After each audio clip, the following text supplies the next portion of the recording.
Que delícia estar aqui, né?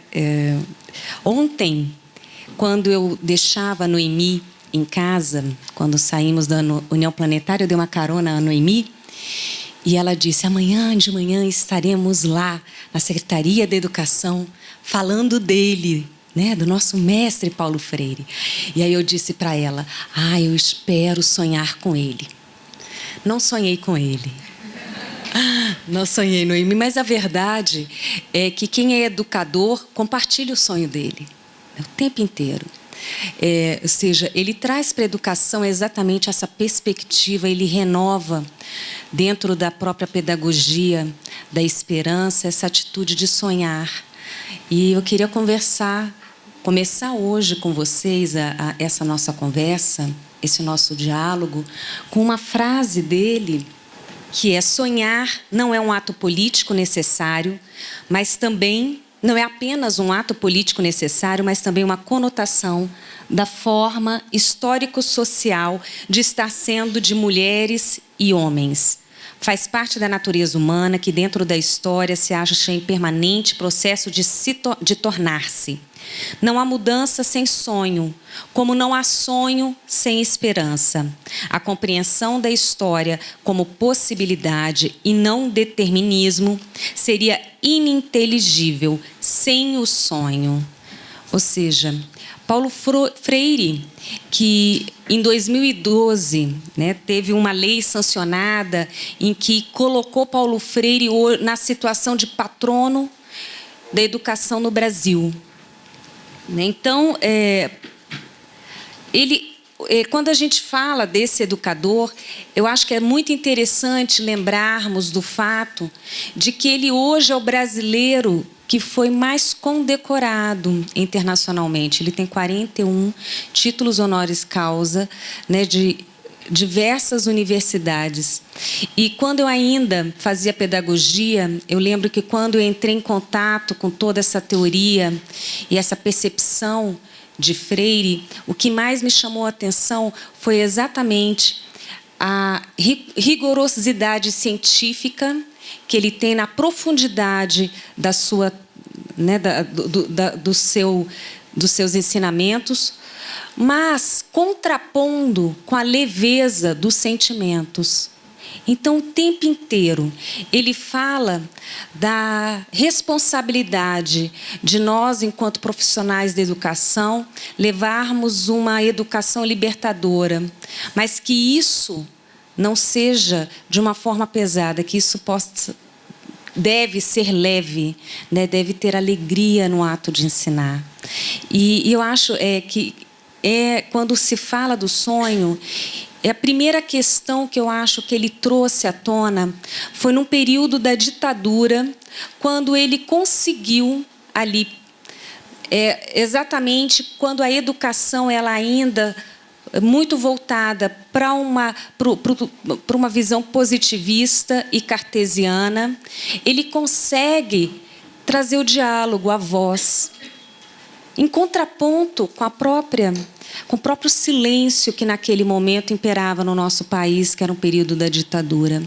Quando ele fala desse diálogo, a verdade, o que ele propõe é a arte do encontro, né? Ou seja, ele tira esse professor dessa situação de detentor do saber, e ele coloca esse professor no círculo da cultura. Essa ideologia dele se deu desde o início, quando ele começou com a classe de alfabetização em Angico, que é uma cidade do interior do Rio Grande do Norte, em que falaram: vamos chamar de classe de alfabetização. Ele disse: classe de alfabetização não. Isso demonstra ainda o poder hierárquico de alguém indo aprender. Não, é um círculo. É o círculo da cultura, em que o professor ele se coloca nesse papel de aprender, de aprendiz junto com o seu educando, né? Então, a partir daí a gente vê que toda a ideologia dele permeia cada frase, cada sentido. E quando ele diz já mais ao final de sua vida, que ele se sente muito orgulhoso, sim, de ser considerado um educador que criou um método de alfabetização revolucionário, mas que seria interessante que ele queria ser mais. Ele queria que realmente as ideias de educação elas fossem aprofundadas e difundidas e vividas em outros espaços. E é isso que hoje aqui eu proponho, né? Que a gente vá além. Nós somos educadores, nós estamos em sala de aula, mas a proposta freiriana ela vai além da sala de aula. Ela questiona exatamente os modelos de opressor e oprimido, né?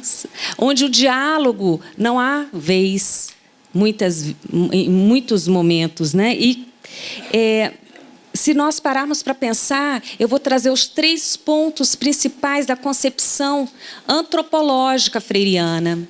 O primeiro é que ele considera que todo sujeito é, por si só, um ser curioso. Ele quer saber mais. Isso ele traz da sua própria essência humana, o adquirir mais informações a respeito do que está à sua volta.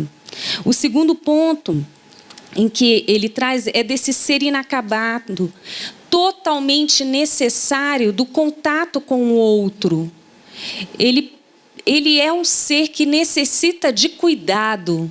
Nós precisamos cuidar um dos outros. E na terceira, é que este ser, ele existe num mundo.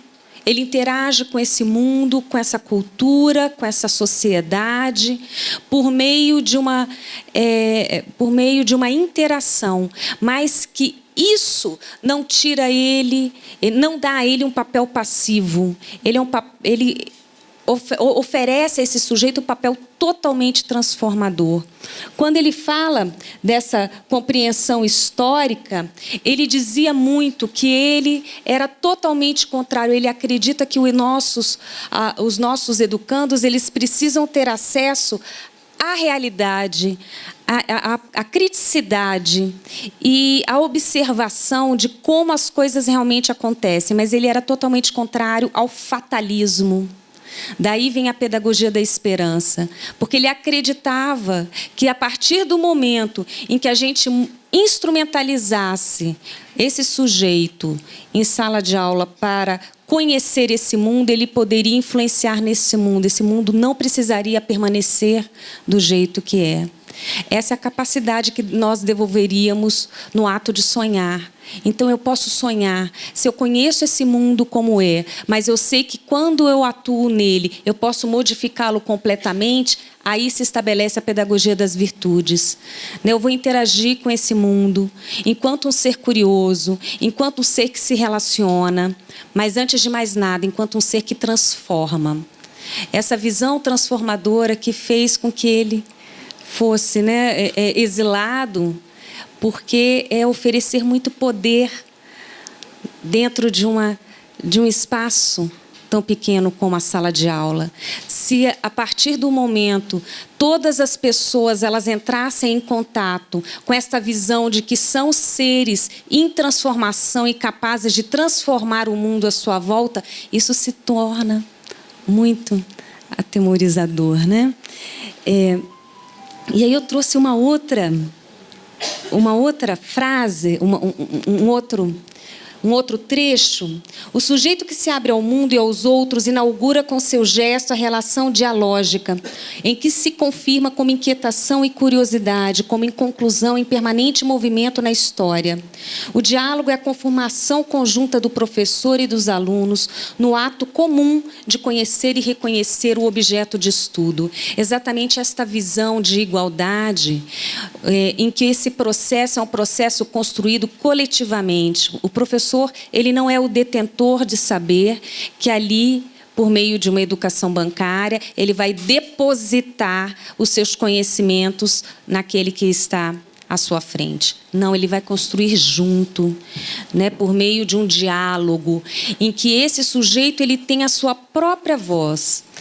E eu achei muito interessante porque no momento em que Paulo Freire ele trouxe a questão da própria alfabetização, quando o primeiro círculo da leitura, que foi em Angico, no Rio Grande do Norte, se eu não me engano, a primeira palavra era bergamota. Né? Ou seja, ele dizia, você ignorar o conhecimento e esse saber que o outro traz, e simplesmente trazer uma visão estreita do vovô viu a uva. Não, isso está tão fora do contexto. O que é esse diálogo? Esse diálogo é saber desse conhecimento que é próprio, é a construção coletiva e é principalmente oferecer de novo a voz, né? Porque a voz é o nosso principal exercício de cidadania, né? E a voz no sentido de ação é a gente se colocar nesse mundo, e é a perspectiva freiriana. Eu acho que essa é uma das maiores contribuições, é de como a gente traz essa voz para todas as instâncias educativas, mas uma voz que transforma, mas que ela não seja só voz, que ela seja alegria, que ela seja esperança, né? Que ela seja otimismo. A atividade docente de que a discente não se separa é uma experiência alegre por natureza. É falso também tomar inconciliáveis seriedade docente e alegria, tomar como inconciliáveis seriedade docente e alegria, como se a alegria fosse inimiga da rigoridade. Pelo contrário, quanto mais metodicamente rigoroso me torno na minha busca e na minha docência, tanto mais alegre me sinto e esperançoso também. A alegria não chega apenas no encontro do achado, mas faz parte do processo da busca, e ensinar e aprender não podem dar-se fora da procura, fora da boniteza e da alegria. Ou seja, eu acho que isso é o que há de mais encantador na teoria freiriana. É quando ele, muito embora ele aprofunde o seu discurso político e rígido a respeito de algumas questões, ele nos lembra da nossa humanidade e do que nos torna, né, sujeitos capazes de viver em comunidade. Nada mais é do que o amor. Nada mais é do que o encontro, do que essa voz, do que esse construir coletivo, de se construir coletivamente, né, e de se permitir a mudança por meio dessas relações. Essa, eu acho que é o que mais se aproxima hoje quando nós discutimos a pedagogia das virtudes. Penso que o Paulo Freire, enquanto nosso patrono da educação brasileira, ele já trouxe isso. O tempo inteiro nos livros dele, ele fala da importância do amor, ele fala da importância da alegria. Sem nós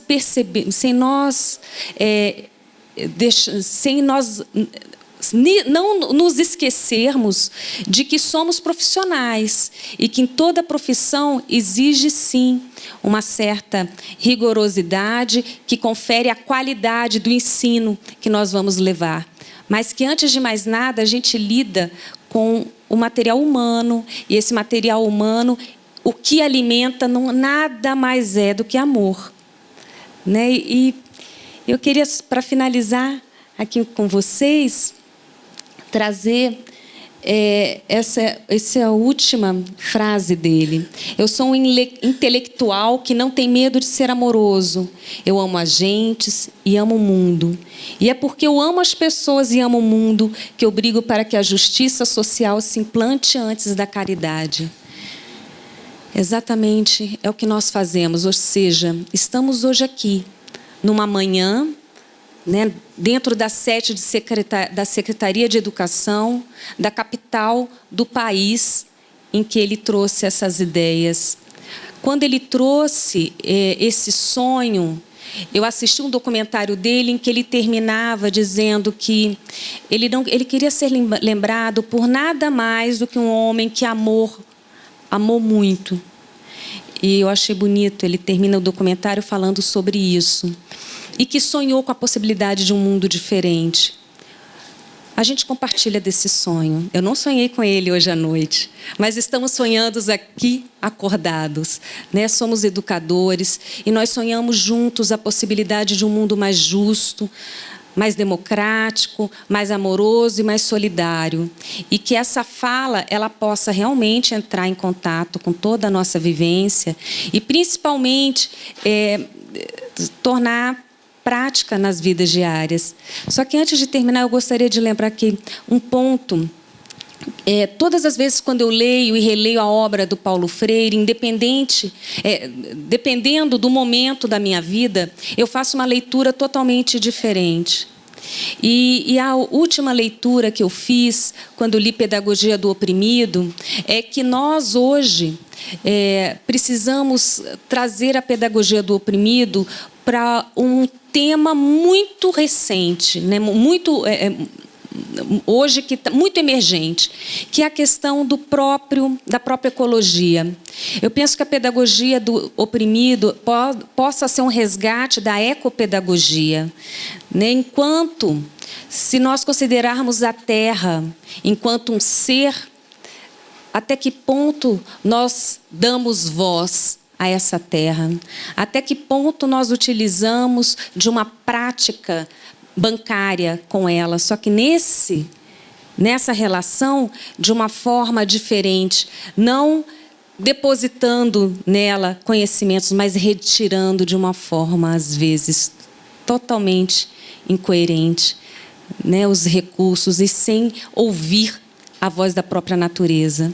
Então, que hoje nós sonhemos juntos e que nós também possamos, enquanto educadores, incluir o próprio planeta Terra nessa pedagogia do oprimido, que façamos essa leitura e que possamos dar voz à Terra para que a gente possa, assim, realmente construir de uma forma coletiva e inteira esse mundo justo e saudável que, em algum momento, o nosso patrono sonhou. Obrigada.